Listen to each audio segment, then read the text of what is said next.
back. Wanted to pick up where we left off, and wanted to ask Mr. Lucarini a question. Um, some people sometimes take cases and they say that they're falsely accused, that they just confess to something they didn't do. Have you ever had a case like that? And why do people confess to things that they haven't done? Well, I'd like to say we're working on 3 cases that is the exact issue that we're confronting. And I say like to because, people have a hard time believing why someone would confess to murder if they didn't do it. And there was a project done by the DNA Project where they went back, used DNA to examine whether an individual had committed the crime, and they determined that quite a few people hadn't, based upon the new science provided by DNA.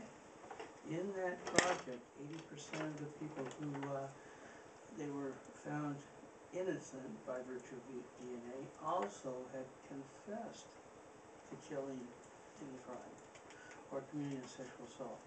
We're finding that it's happening more and more often. It's just that in the past we haven't looked for it. We haven't done studies. So back to the original question, why would people falsely confess? Well, again, officers can lie during the course of their investigation. They're encouraged, they're taught, they're trained how to use that as a technique.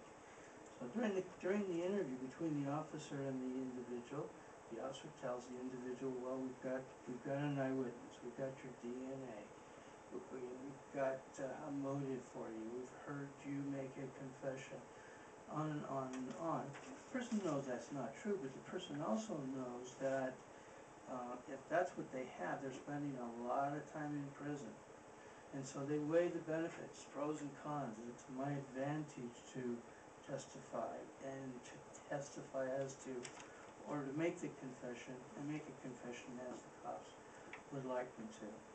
And as a result, if a cop isn't careful, he doesn't follow the correct procedures and policies that have been practiced, have been put into use, have been examined over the last couple of years, it's not hard for an officer to get an individual to confess, even though he didn't commit the crime. And Orvez, if I may add, and I've had this situation on several occasions where a client will confess to something that they may not have done in the mistaken belief, based upon the urging usually of the police officer, sometimes some of their family members, that they're going to get a better result if they just enter a plea to something to get it over with, and that's never the case in my mind. And you also have to be very careful